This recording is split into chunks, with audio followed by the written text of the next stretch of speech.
Glória a Deus. Quero cumprimentar a todos com a paz do Senhor Jesus. Põe tua mão e diga: viva o Senhor.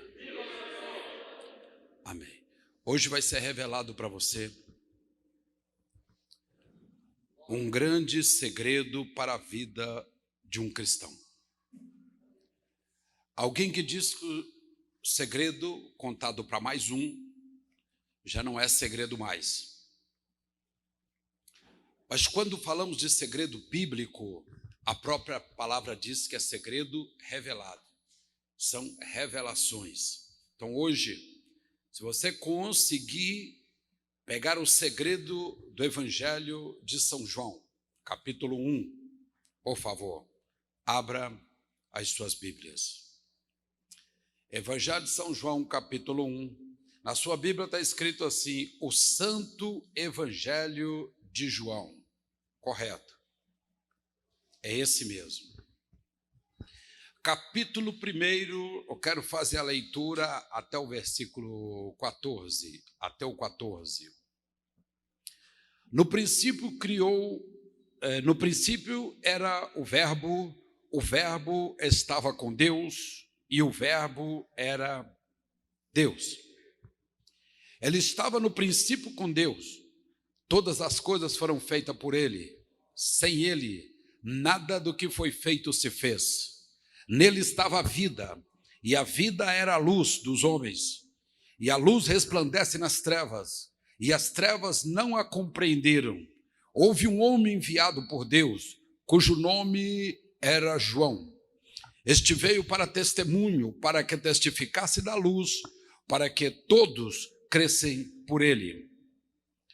Ele não era a luz, mas veio para testificar da luz. Ali estava a luz verdadeira que ilumina todo homem que vem ao mundo. Estava no mundo, o mundo foi feito por ele, mas o mundo não o conheceu. Veio para o que era seus, mas os seus não o receberam.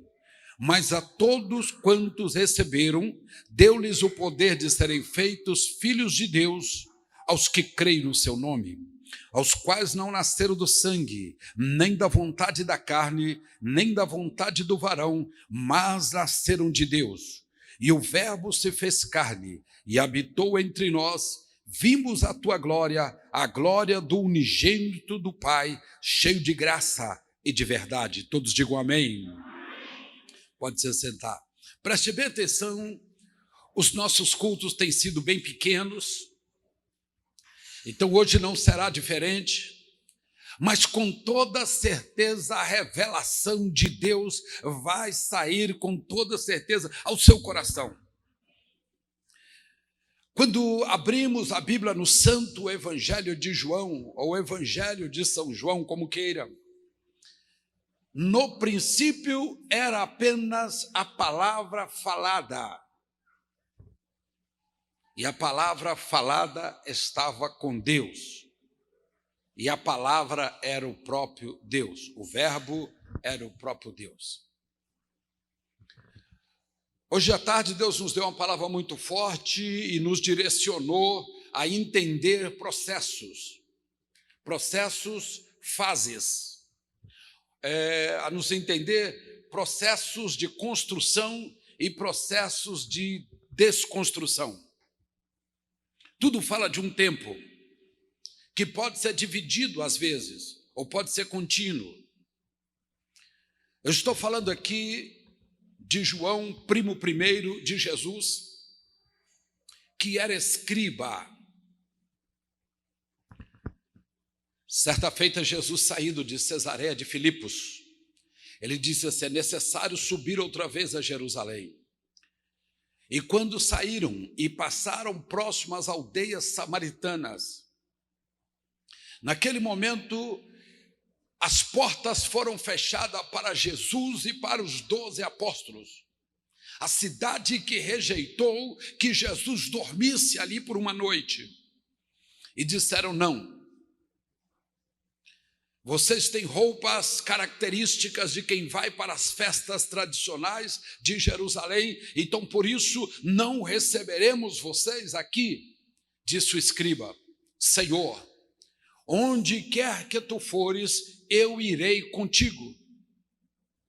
Jesus olhou bem para ele, fez uma leitura visual e disse para ele assim: a gente só oferece algo quando a gente tem. Se tratando de coisas terrestres, de coisas materiais, naquele momento, Jesus olhou para ele e falou: olha, eu não posso te oferecer nada. Se você diz que vai atrás de mim, não sei quanto tempo durará esta caminhada, esta jornada, esta missão, mas eu não posso te oferecer nada. Por quê? Jesus só contou uma meia parábola para ele, dizendo: olha, deixa eu falar para vocês. Está vendo ali nas árvores? As aves têm ninho. Está vendo os buracos na pedra? As raposas têm covis. Mas o Filho do Homem, ele dizendo dele mesmo, não tem nem onde reclinar a cabeça. Isso quer dizer, você viu, eles acabaram de fechar as portas na pensão e não quiseram que ficássemos ali. Então, quer me seguir? Eu não posso te oferecer nada. Rapidamente um escriba disse: Senhor, onde quer que tu fores, eu te seguirei. Alguém que disse que esse escriba era o próprio João, porque João era escriba. João não relatou coisas que ele não viu, e não relatou pelo ouvido, como foi Marcos, como foi Mateus, como foi Lucas. Ele viu e relatou, viu e relatou. Ele era escriba, seria um jornalista qualificado de empresas que não são sensacionalistas, de empresas que têm credibilidade. Seria um jornalista que todos gostariam de estar próximo para dar uma entrevista, responder uma meia dúzia de perguntas, porque ele relatava tudo, inclusive a interrogação que tem na vida do apóstolo São João é na crucificação de Jesus, porque na crucificação o relato foi pequeno, e quem está perto pode ver mais. Então o que se cobra desse escriba é na crucificação, porque na crucificação ele poderia ter falado um pouco mais. João 19. Então, quando olhamos aqui ele dizendo, no princípio era o verbo, cremos que o capítulo 1, ele escreveu por revelação, e aqui é parte do segredo. Porque se o escriba escreve o que vê, no início ainda não tinha matéria, nada havia se formado, não existia nada palpável concernente a essa situação para que ele relatasse testemunho de tal. Então ele escreve uma revelação dizendo, no princípio era apenas o verbo, a palavra falada, mas esta palavra tomou forma, esta palavra criou corpo e esta palavra direcionou. Grave bem isso que nós vamos falar. E daí a pouco ele diz, ele estava com Deus e nada do que se fez sem a presença dele. E daí a pouco ele vira e começa a falar, mas houve um homem enviado por Deus, cujo nome é João. Ele começa a falar no sentido familiar de um primo segundo dele chamado João Batista. Ele não completa o nome, mas a história nós sabemos que sim. Quem é aquele senão um caniço agitado? O que esperais, homens de trajes finos? Não, ele veio para abrir, ele veio para cortar, ele veio para tirar, endireitar os caminhos e abrir as veredas para que o Senhor, o dono da luz, pudesse chegar a essa terra. Então João Batista tinha, entre outras, a primeira missão era abrir o caminho, e ele veio desde o ventre de Isabel, foi posto como nazireu para que ele pudesse enfrentar esta missão, porque quebrar paradigmas, quebrar sistema não é fácil, só consegue fazer aquele que está cheio de Deus, aquele que tem luz em todos os seus atos, aquele que pode fazer sabendo que do lado dele, junto com ele, de dia, à noite, na madrugada, no sol quente, na tempestade, no deserto, está Deus em volta dele, indiferente das circunstâncias. Esse consegue quebrar paradigmas, consegue quebrar qualquer segmento que seja necessário. Então Deus prepara João e coloca no ventre de Isabel, que era estéril, e dali nasce João Batista, batista com uma missão: abrirá o caminho para o eterno. Você tem uma missão forte. E ele veio. E João agora começa a descrever sobre ele. O homem cujo nome era João, este veio para testemunhar, para que testificasse da luz, para que todos crescem nele.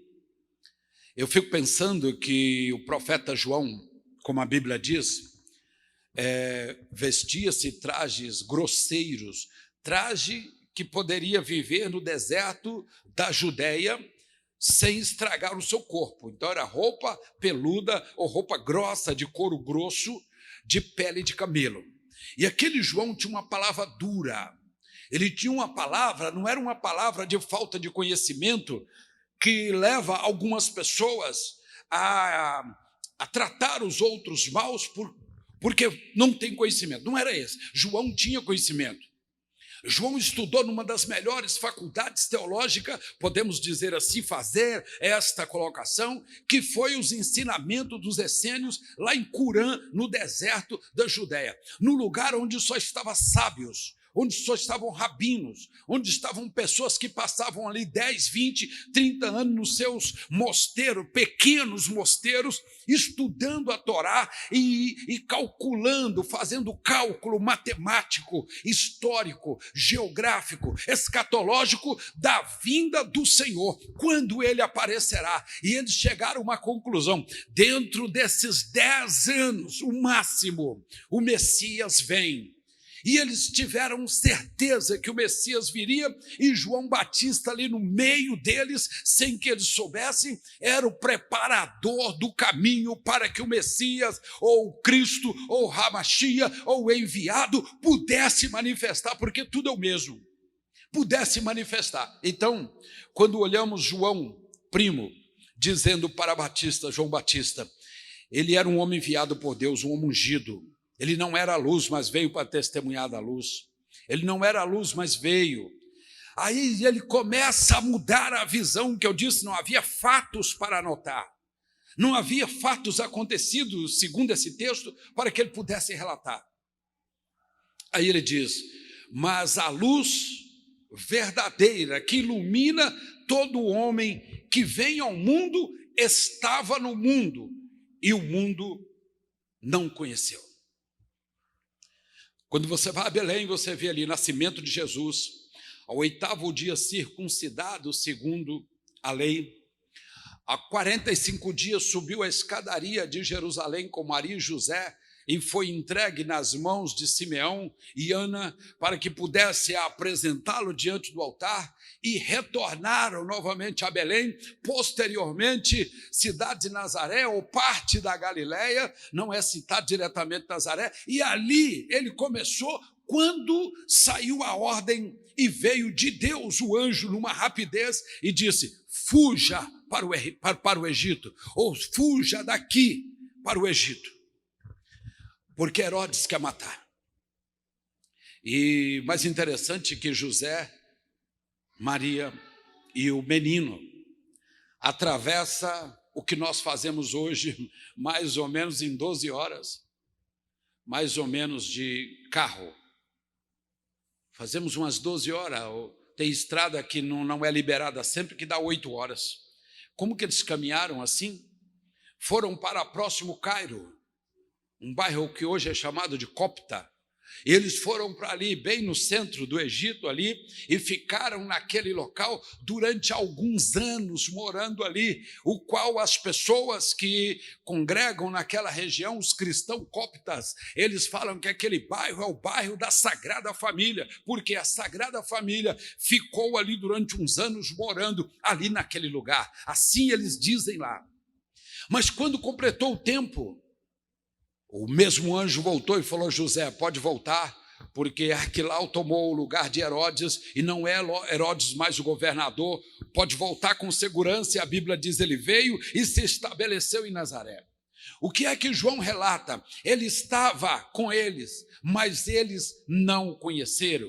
Ele não era a luz, mas veio para o que testificasse. Ali estava a verdadeira luz que ilumina todo mundo. Ele veio ao mundo, estava no mundo, o mundo não o conheceu, o mundo não pôde conhecer.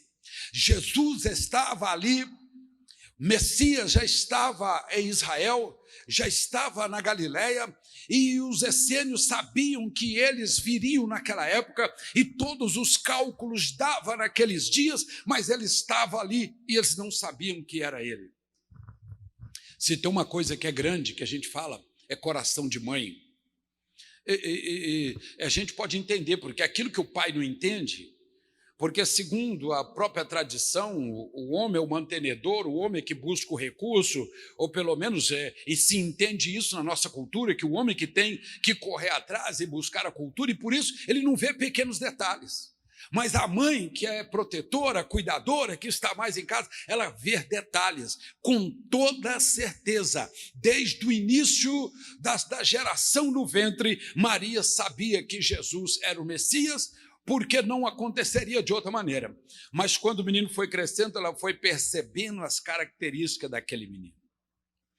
Quando José teve a visão lá no Egito, e teve a visão que os irmãos dele serviriam a ele, que a mãe e o pai estavam juntos, todos levantaram contra ele. Mas o texto que eu quero chamar a atenção é esta parte, que a mãe de José disse, ela guardava aquilo no coração. A mãe guarda, a mãe observa, a mãe vê e guarda no coração muitas coisas que vão ser reveladas depois quando a pessoa está adulto, ou às vezes quando está casado, ou quando morre, é que é revelado. Maria sabia com toda certeza quem era aquele, mas João recita, ele estava lá e ninguém sabia que era ele, até quando completou os 30 anos. E o mais interessante, que não há uma história para Maria contar para Jesus, olha, no meu tempo era assim, não existia meu tempo. Eram 13 anos apenas de diferença entre Maria e Jesus, entenda isso. Então Maria tinha 33 anos, Jesus tinha 20. Não tinha uma história para contar, filho, vou te contar uma história da minha época. Era a mesma época, eram dois jovens. Era um jovem filho e a jovem mãe. Diferença de 13 anos, não dá para contar história um para o outro, porque todos estão vivendo a mesma história. Então Jesus agora com 30 anos, Maria com 43 anos. Eram dois jovens, a mesma coisa. E começa a história que Jesus é batizado e ele começa a sair e se mostrar. Mas quando isso acontece, João diz assim, ele veio para o que era seus, mas os seus não o receberam. Estamos vivendo dias difíceis em todo o mundo, mas se tratando na nossa nação, a nossa nação está ruim, está mal, o governo não é bom, a religião não está boa, as pessoas estão insatisfeitas, estamos vivendo um tempo ruim na nossa nação, mas naqueles dias, comparando com hoje, Israel estava num sentido bem pior do que aqui, porque lá, além da briga de poder, além de um querer derrubar o outro, porque o dinheiro era alto que ia do governo romano para manter os seus diretores, os seus governadores, os seus mandãos lá dentro de Israel, ganhava muito. E onde tem pessoas que disputam cargos, gera ciúme, gera briga de poder, e era aquela loucura, principalmente no meio da própria família de Herodes, dos Herodes. Eles diziam, vai chegar um Salvador, pelos cálculos, vai chegar o Salvador, o Messias chega, é agora que o Messias vem, porque quando ele chegar, ele vai resolver o problema, mesmo que ele tivesse que explodir novamente Jerusalém, nem que ele tivesse que incendiar todos os pastos e casas, nem que ele tivesse que levar cativo a Assíria ou a Babilônia, nem que ele tivesse que derramar sangue, era o que eles queriam, que ele chegasse e resolvesse o problema.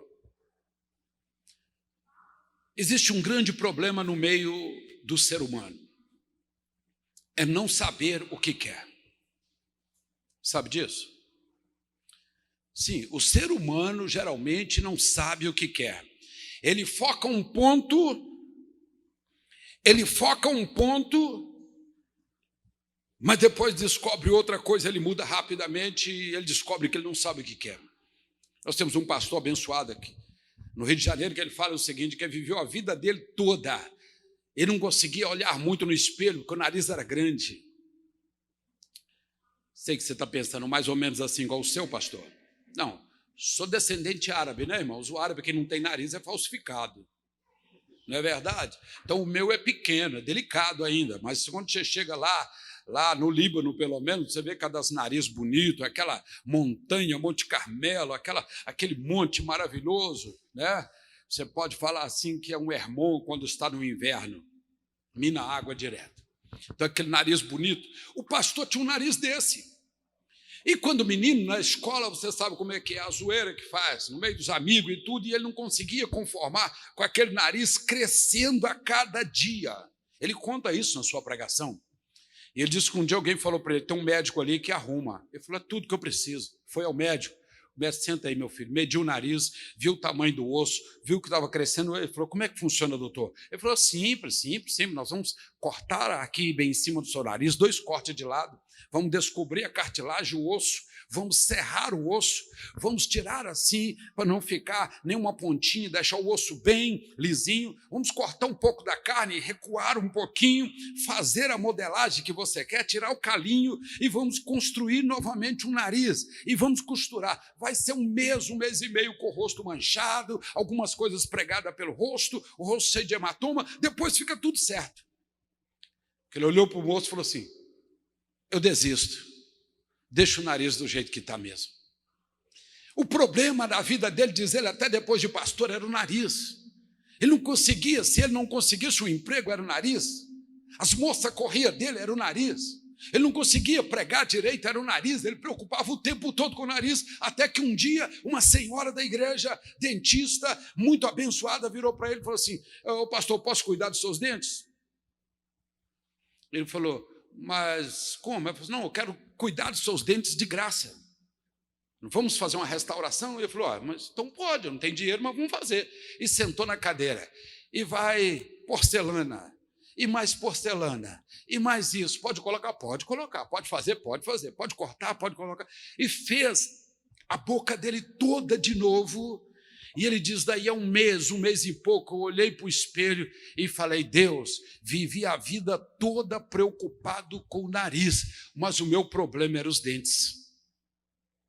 Você está vendo? Que às vezes nós focamos um ponto na vida, e aquele ponto vira Cristo, como se diz, tudo você crucifica ali. Ele disse, pastor, ele contando, depois que eu arrumei meus dentes, que ficaram certinhos, que ficaram limpinhos, acabou o problema do meu nariz. Tudo passou a dar certo, as pessoas passaram a me procurar, a pregação ficou boa, porque o meu problema não era o nariz, meu problema eram os dentes. E o ser humano, naquela época, vai vir o Messias, e do jeito que nós estamos, ele vai chegar aqui, e ele vai explodir essa cidade, ou vai demolir essa cidade mais uma vez. Não tem problema, a questão é resolver o problema. Sabe quando as pessoas dizem assim, pastor, estou num deserto que o senhor nem imagina.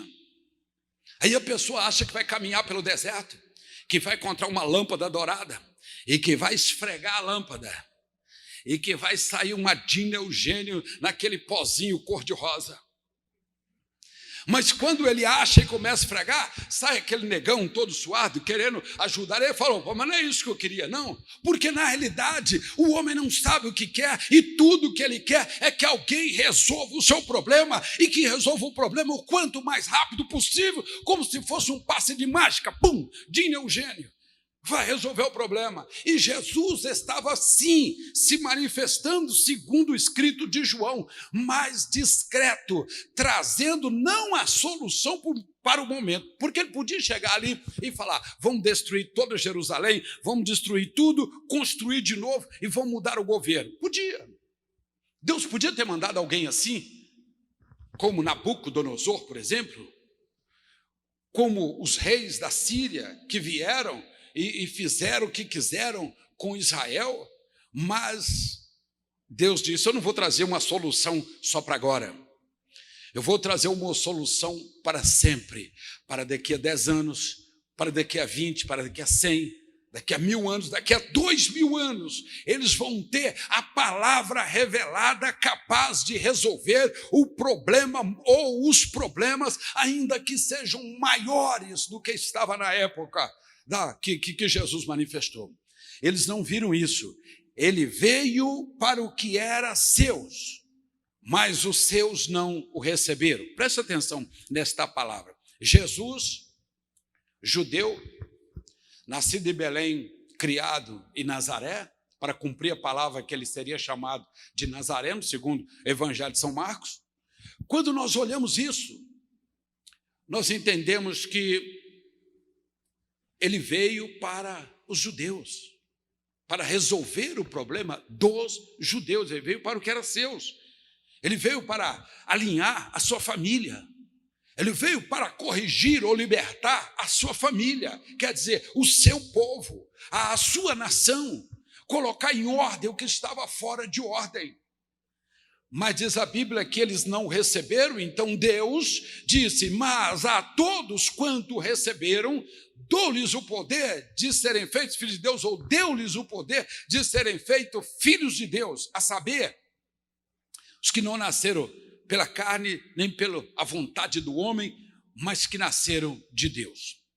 Até agora, o Senhor começa a dizer: eu mandei para um povo, mas agora eu estou abrindo para que todos aqueles que o aceitar como Salvador, ele terá dentro dele a palavra, o verbo, a palavra de revelação, para que possa construir alguma coisa na vida. Eu vejo a Bíblia em Jeremias capítulo 1, versículo 12, 13, 14 em diante. Jeremias: te dou o poder para derrubar, te dou o poder para destruir, derrubar e arruinar, mas também te dou o poder para construir, para edificar. Eu te dou poder para destruir e arruinar, mas te dou o poder para edificar e construir, ou construir e edificar. Deus mostra para ele que há poder nas palavras, tanto para destruir como para construir. Eu estou te dando essa autoridade. Olha que Jeremias está há quase 700 anos antes da vinda de Cristo. A história contada mais ou menos em 596, a história de Jeremias. Mas quando você vai em Números, capítulo 11, versículo 29, da onde nasceu a estrutura da linguagem que nós chamamos de língua estranha hoje. Quando Moisés estava ali bem caminhando no deserto, quase 3 milhões de pessoas, uma pessoa mais de perto, discreta: ô Moisés, podemos falar um pouco? Sim. Pode ser em particular? Pode ser em particular. E eles afastam um pouquinho, ele fala: Moisés, a 1 quilômetro de distância, no acampamento, eu encontrei pessoas profetizando, e eu mandei parar. A estrutura dessa palavra na Torá, Denibar, Números, isso mesmo. O que é que ele faz? É a estrutura que eles dizem assim: encontrei alguém falando em línguas. Sabia disso? Não sabia? Depois nós vamos falar sobre isso aqui num outro culto. Encontrei alguém falando em língua, profetizando. Vamos falar do profetizando. E eu disse para parar. Moisés falou: por acaso você tem ciúme de mim? Oxalá se todos fossem profetas. Olhe bem, oxalá não é um espírito maligno, um centro espírita que toma banho de ebola. Não é isso não. É oxalá é uma expressão, quem dera. Moisés fala para ele assim: quem dera se todos falassem línguas estranhas. Ou quem dera se todos profetizassem. Quando você abre a Bíblia em 1 Coríntios 14, Paulo fala assim: eu dou graças a Deus porque eu falo em línguas estranhas mais do que todos vós. Mas o texto aqui, esse texto que Jesus que João está relatando aqui: mas a todos quantos receberem, dou-lhes o poder de serem feitos filhos de Deus, está ligado ao mesmo texto que eu estou recitando aqui, porque eu estou dando para você um poder para resolver situações hoje e daqui para frente, quantos anos você viver, mais ou menos isso. Porque a palavra tem poder. Então, completa comigo aqui. As quais não nasceram do sangue e da vontade da carne, na vontade do varão, mas nasceu de Deus.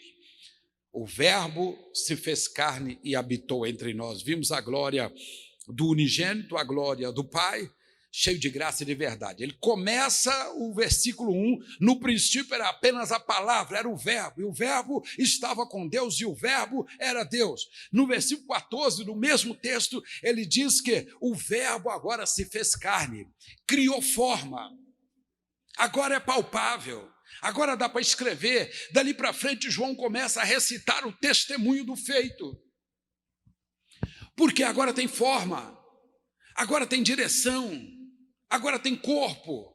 Pastor, o que eu estou vivendo hoje, há 1 ano atrás, ou há 10 anos atrás, uma pessoa falou palavras e me amaldiçoou, e eu só fiz assim, ó, problema.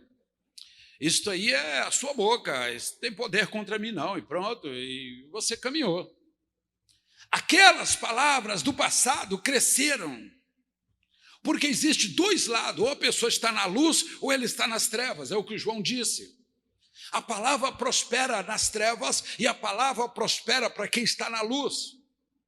Aquele que está nas trevas, ele direciona a palavra falada no momento da ira, e aquela palavra constrói, vai construindo aos poucos. Lentamente vai formando as suas camadas, lentamente vai se construindo. Aquele que está na luz também pode profetizar, como diz Moisés, oxalá que todos profetizassem. Você pode profetizar e começar a construir o seu reino. Preste bem nesta palavra que eu estou dizendo. Profetizar e começar a construir o seu reino.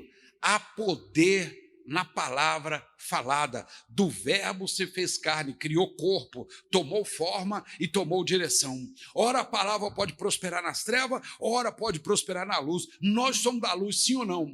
O apóstolo Tiago diz, capítulo 1, que o Pai da luz é o Senhor, e se Ele é o Pai da luz, nós somos filhos da luz, porque o Senhor é o Filho da luz, Jesus, e nós somos os filhos da luz, porque Ele é o Pai da luz, das luzes.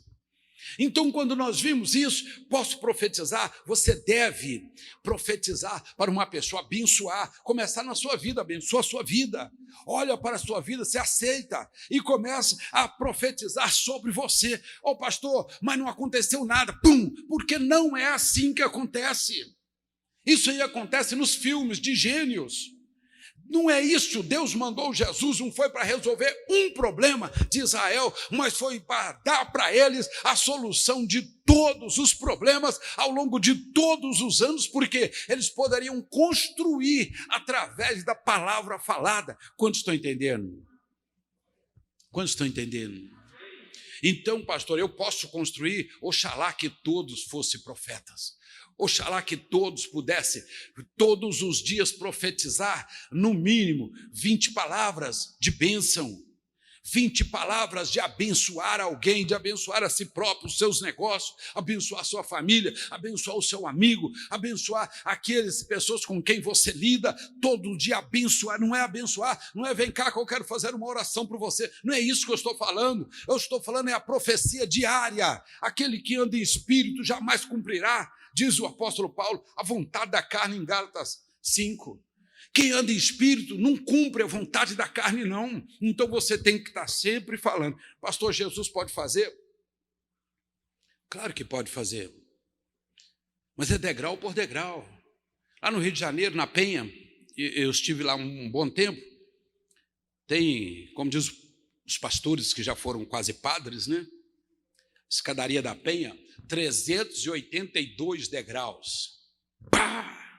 Agora tem bondinho, pode ficar tranquilo. Mas 382 degraus para subir, você quer chegar lá em cima?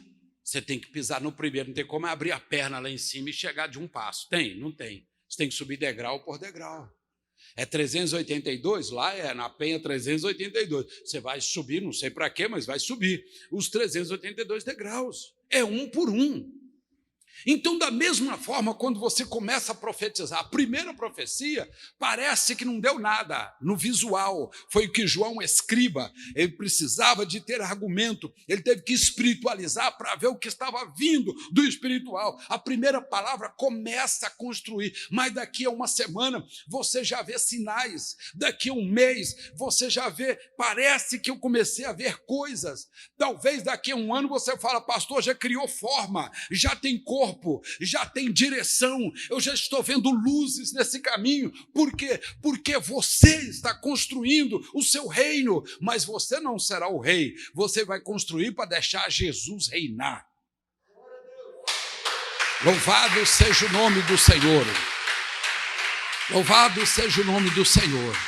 Você vai construir para deixar Jesus reinar. Irmão, se tem uma coisa boa, é quando você ganha alguma coisa com lucro, não é assim ou não? Quem gosta de lucrar? Todo mundo, né? Que bom. Eu sei que você também gosta de lucrar. Você compra por 100 um produto, industrializa, melhora ele, agrega valores nele e coloca ele no mercado por 150. Você fala, ganhei 50. É lucro. E eu sei que todos vocês, porque vivemos num país bem comercial, que todos querem um lucro. Deixa eu perguntar, quantos querem o prejuízo? Ninguém quer o prejuízo, não é verdade? Todo mundo quer o lucro. Irmãos, isso é uma verdade, mas é uma meia-verdade, sabia? Que é uma meia-verdade?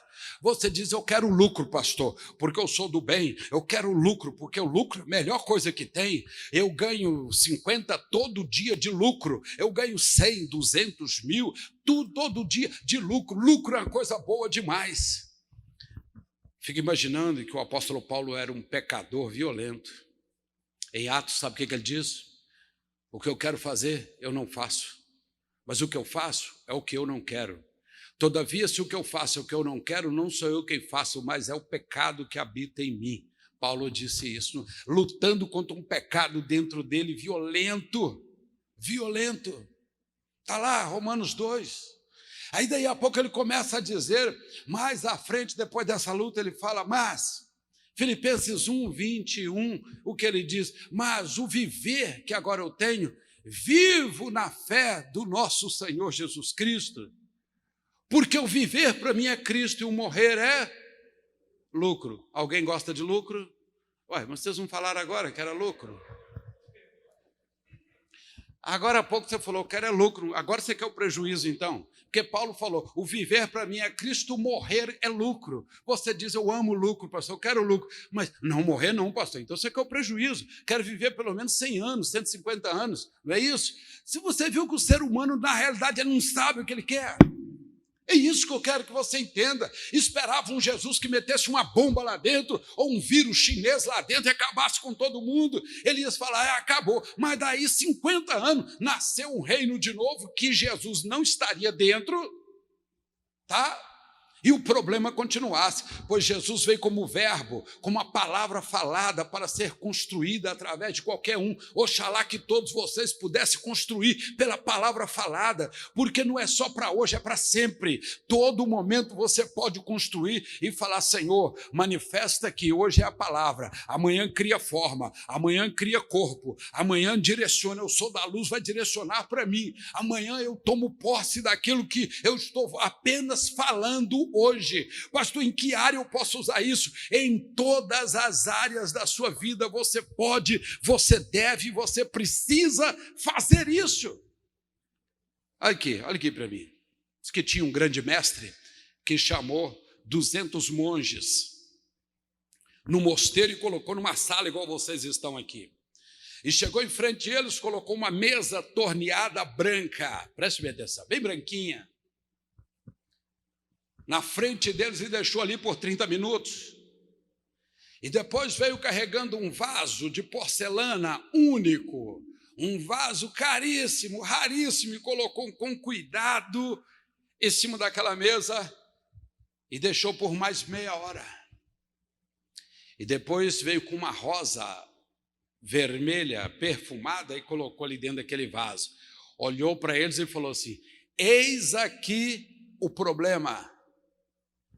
O mestre daquela casa havia morrido, o grande mestre mandou chamar todos os monges para estar ali e diz: eis aqui o problema. Eles entenderam o enigma. Vamos tentar. E pegaram o papel e olharam, e mediram e olharam sem encostar, porque a mesa branca, torneada, o vaso raríssimo de porcelana, eles não podiam mexer. E ficaram olhando, todos eles começaram a entristecer,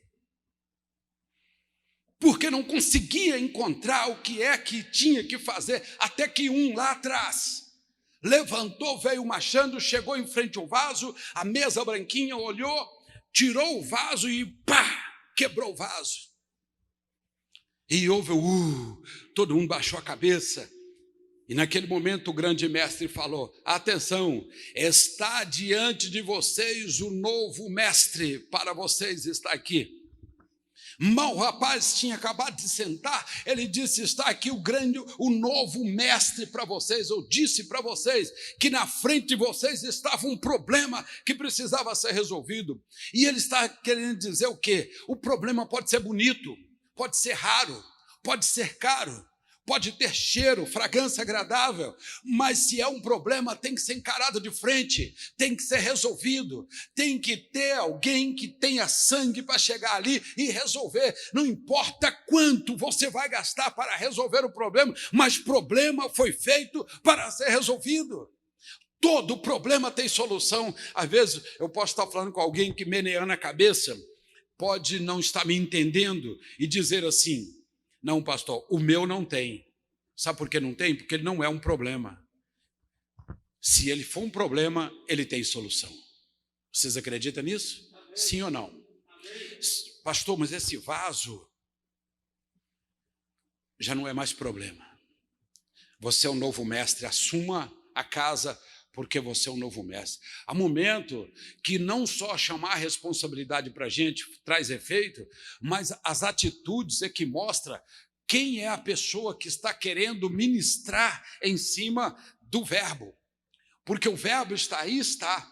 Pastor, eu vou começar a construir o meu reino hoje. Pode começar hoje, se já tem uma parte, constrói uma parte. Se já construiu errado, começa a construir certo. Mas construa um reino, por melhor que seja. Pode construir sim, mas deixe Jesus reinar. Se Jesus viesse ali como um soldado, como um gladiador, como um herodiano da vida, ele teria chegado ali e destruído toda Jerusalém, como por 14 vezes Jerusalém passou por isso e não foi resolvido o problema. Porque Jesus estava trazendo agora uma solução. Olha, eu trouxe para os meus, mas eles não entenderam o mistério que eu trouxe. Eles queriam alguém de força, de espada, de poder, de dinheiro. Eu vim trazer algo forte, algo que se constrói degrau por degrau. A todos quanto receberem, dou o poder de serem feitos filhos de Deus, que não nasceram segundo a carne, mas segundo o Espírito, porque o verbo se fez carne. Eu quero que você profetize. Não preocupe em profetizar para ninguém. Não. Profetize para você, construa o seu reino, profetiza na sua direção, profetiza para dentro, profetiza nas partes do seu corpo, profetiza naquilo que você toca, naquilo que onde você anda. Comece a fazer isso, porque Moisés, ele diz: por acaso tu tens ciúme de mim? Vá profetizar, que todos profetizassem, seria mais fácil. Números 11, 29. E naquele momento, João escreve assim: e vimos a glória do unigênito, cheio de graça e de verdade, de graça e de verdade. Irmãos, quando João começou a fazer o evangelho, foi uma coisa interessante, porque ele escreve aqui sobre o verbo, no primeiro capítulo, depois escreve sobre o batismo de Jesus, no segundo, no terceiro ele escreve sobre a conversão de Nicodemos, ou a história de Nicodemos, no quarto ele conta a história da mulher de Samaria, a samaritana, no quinto ele fala sobre o tanque de Betesda, o poder curador que veio sobre o tanque de lavar ovelhas. No sexto, ele anda sobre o mar da Galileia, mostrando poder ali. No 7º, ele vai a Jerusalém na festa dos tabernáculos. E ali ele fala, se alguém tem sede, vinde a mim e beba. No 8º, ele fala para uma mulher que foi pega num laço violento que lançaram para ela, e ela foi pega em adultério, e eles levam até ele, e ele diz, se mais alguém não tem o mesmo pecado que ela, atire a pedra. Quando você vê no 9º capítulo, Jesus cura um cego de nascença, e alguém pergunta, alguém pecou para que ele estivesse desta maneira? No 10º ele diz, eu sou a porta, aquele que entrar por mim achará pastagem. E no versículo 10 ele diz, eu sou o bom pastor dá a vida pelas ovelhas, mas o mercenário não é desta maneira, ele somente retira e vai embora. No 11º ele fala da cura de Lázaro, e fala, às vezes tem que tirar a pedra, ou às vezes tem que colocar a pedra. No 12º, Maria unge os pés e dobra-se o cabelo nos pés e começa a enxugar os seus pés com o cabelo. No 11º, ele lava os pés dos discípulos. No 12º, Jesus, no 12º, Jesus observa os discípulos, senta com eles e dá instrução para eles. Talvez que Jesus falasse com eles assim, comece a construir a estrada de vocês profetizando. Comece a construir a sua fábrica profetizando, a sua loja profetizando, a sua casa profetizando, a sua união profetizando, o seu casamento profetizando, porque em tudo quanto você olhar no cristianismo, a primeira palavra que tem é relacionamento. O pastor, agora há pouco me antecedeu, disse aqui que Deus não trabalha com toma lá da cá, é uma linguagem atual de política, mas dá para todos entender. Eu te dou, você me dá alguma coisa, eu também te dou. Se você não me der, eu não abro as portas para você entrar. Se você fizer um favor, então Jesus não trabalha assim, ele trabalha com relacionamento. Ele põe uma cadeira do seu lado e fala, onde você está com a dor? Está sentindo dor aonde? Olha as instruções, está sentindo dor onde? Senhor, está doendo desse lado aqui, está meio assim, está meio difícil, deste lado aqui. Sim, ele quer relacionamento. É por isso que ele faz aos poucos, para que você tenha que conversar com ele todo dia. Adão, onde tu estás? Todo dia Deus descia no paraíso e conversava com Adão. Ele poderia ter resolvido tudo de uma vez só, poderia, mas ele foi passo a passo, porque Deus é Deus de relacionamento. Se acabar o relacionamento, acaba o diálogo, acaba o respeito, acaba tudo. Quantos estão entendendo? 13º, quando ele lava os pés, no 14º, ele diz, não se turbe o vosso coração, crede em mim, crede também. No 15º, ele chama de novo para instruir. Você viu como é que é um Deus de relacionamento? Ele não deixa passar esse momento escola, esse momento ensino, esse momento didático, esse momento de experiência, esse momento de conscientização, porque ele mesmo disse no capítulo 8:32, conhecereis a verdade vos libertará. Ele não diz, sentireis a verdade e a verdade te liberta. Ele não disse. É por isso que quando você ouvir uma pessoa dizendo, eu fui num culto, seja qual for a igreja, não importa, até daqueles moços que vendem feijão por R$1.000, não tem problema. Eu fui na igreja e não senti nada. Aí você diz para ele, mas igreja é para sentir? Ah, não, mas tem igreja que você sente. Não, tudo bem, se você sentiu em algum lugar, glória seja dada a Deus. Mas igreja não é para sentir, não. Se você sentiu, é um extra. Porque não é sentireis e ficará liberto.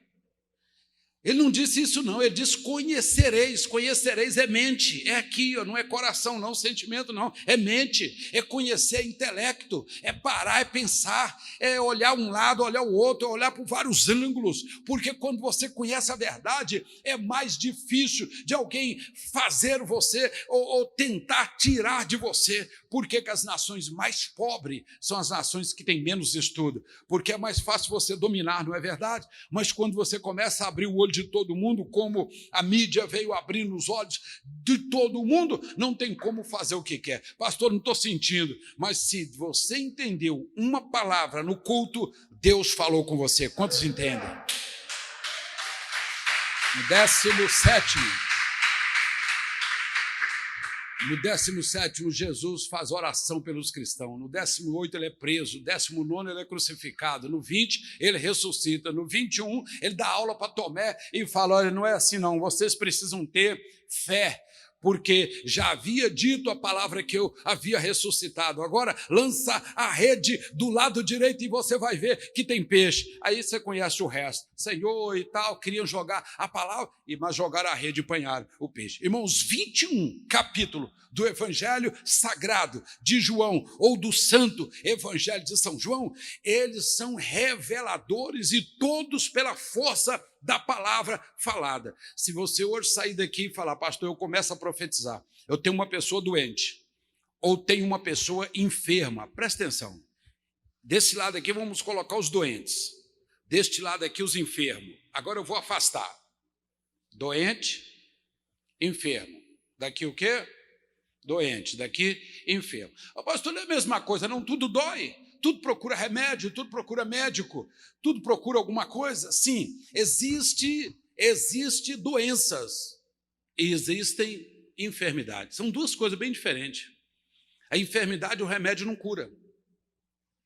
O remédio pode ser um paliativo para tirar uma dor no momento, passar aquele momento, mas não cura. Por quê? Está vendo lá atrás? Tem um pano de fundo. Se não trabalhar nesse pano de fundo, que é chamado de espiritual, todo, e remover todo este pano de fundo, que pode ter 50 anos, 60, porque pode ter vindo de pai ou do avô, e está agora sobre esta pessoa, se não tirar isto aqui, ó, a enfermidade não tem como ser curada.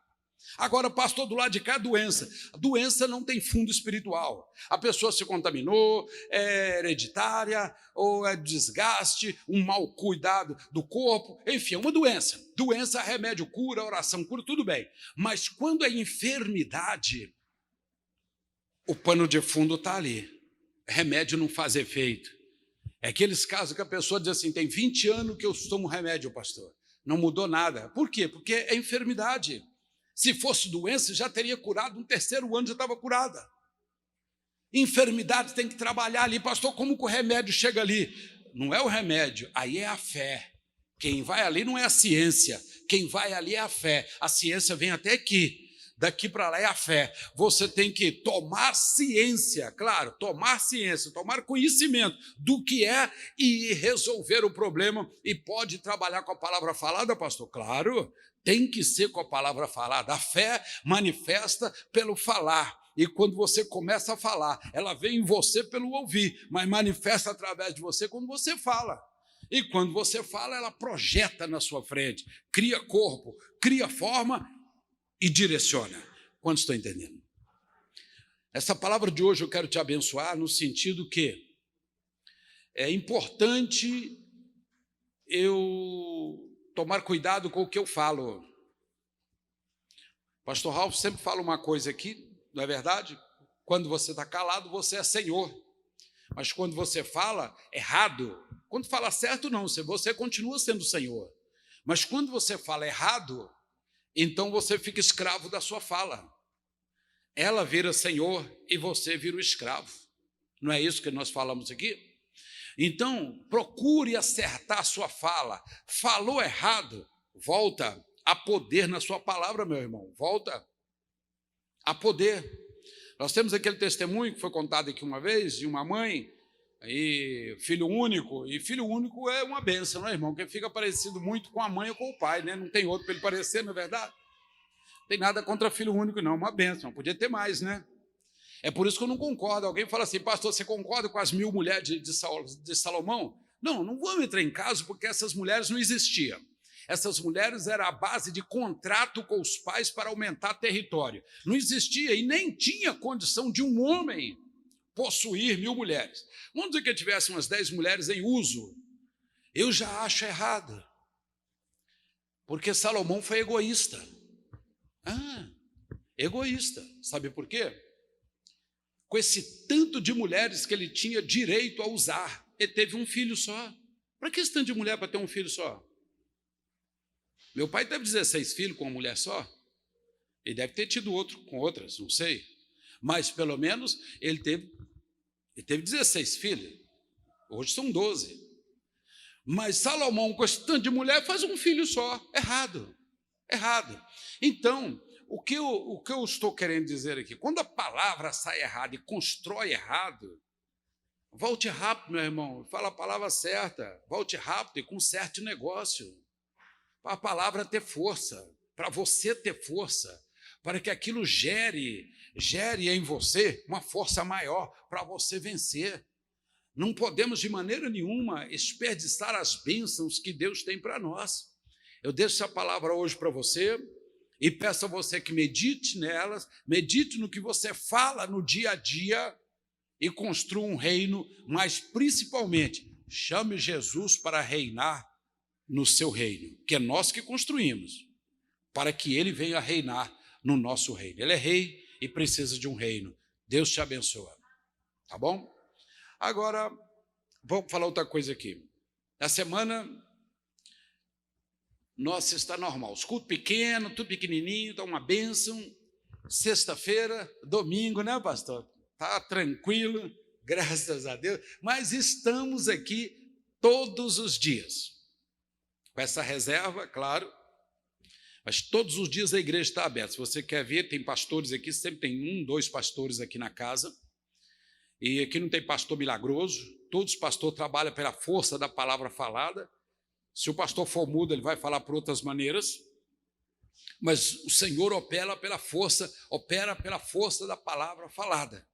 Se você puder comparecer, vai estar sempre sendo abençoado. Amém, pastor? Toda esta palavra eu quero deixar para você aqui, que não entristeça por causa dessa pandemia, por causa desta quarentena, por causa que hoje mais de 600 mil empresas foram fechadas no nosso país, Brasil. Mais de 600 mil empresas, pequenas, médias, até grandes e até multi, que estava aqui, já estão sendo retiradas. Então, é claro que daqui a 6 meses haverá uma escassez muito grande, porque 10%, o máximo 15% dos que fecharam conseguem reabrir. Mas os outros provavelmente vão procurar, vão minar para outro lado, vão criar para outro lado. Por quê? Porque não terá como mais fazer o que fazia antes. Daqui a 6 meses, o máximo. Pastor, migrou para outro lado? Migrou. É os paraquedistas, vai ser aquela chuva de paraquedista que nós chamamos assim, é a pessoa que já cai ali. Ele não caminhou até ali, já desce de paraquedas ali.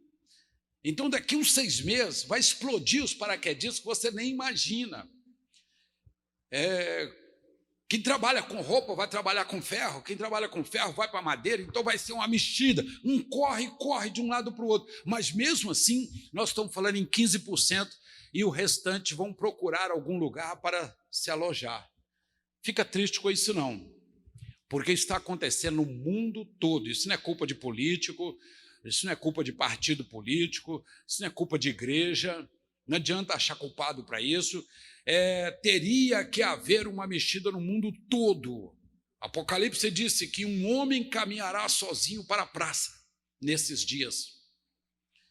E nunca foi visto na praça do Papa, ali em Roma, no Vaticano, a Praça São Pedro, nunca foi visto menos de 100, 200 pessoas, e ali cabe milhares de pessoas, e o Papa está caminhando sozinho, e a Bíblia diz, um homem caminhará sozinho para a praça para assinar o contrato. O resto eu deixo para vocês pensar. Tinha que acontecer alguma coisa, mas não se entristeça por isso não. Há poder no nome de Jesus. Há poder nas palavras faladas.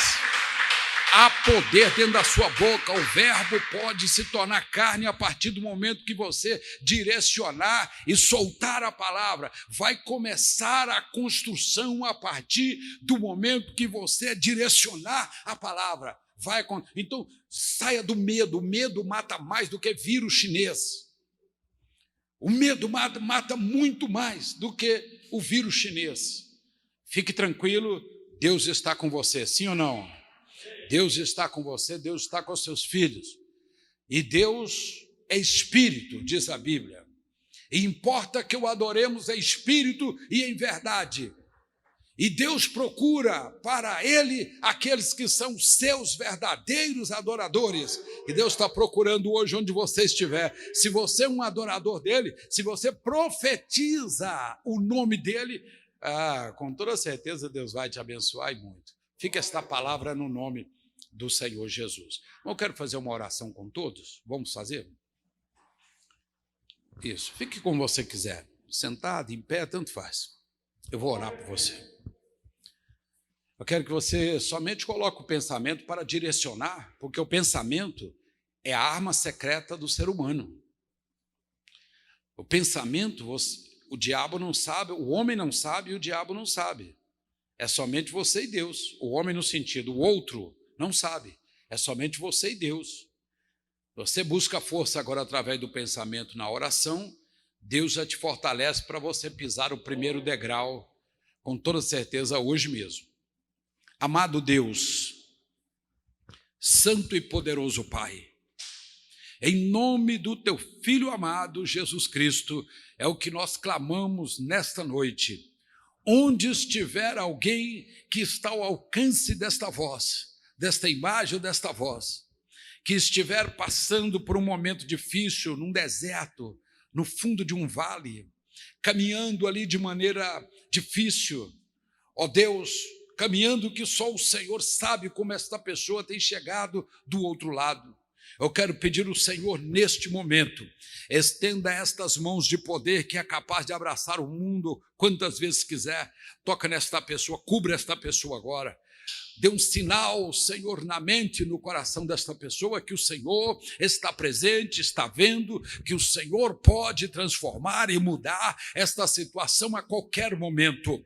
Que o Senhor pode, pela força da palavra falada, porque o verbo se faz carne após profetizar. Senhor, que esta pessoa tenha força para profetizar o primeiro degrau. Eu quebro o vaso, eu vou de cabeça erguida, eu não perco a qualidade no vale, eu caminho sabendo que a cada passo o Senhor está comigo e eu caminho. Então Deus, toque nesta pessoa agora. Talvez eu falo para alguém que está enfermo, falo para alguém que está doente, falo para alguém que está desesperado por causa dessa crise do vírus chinês. Ó Deus, alguém que está passando por um problema difícil, às vezes o mal está batendo na porta de todos os lados, chamando esta pessoa para fazer alguma coisa ruim, Senhor. Ó Deus, cubra com o teu sangue, dê um ato de misericórdia para esta pessoa, levante na força da tua palavra, encontra esta pessoa agora, meu Pai, através de um anjo,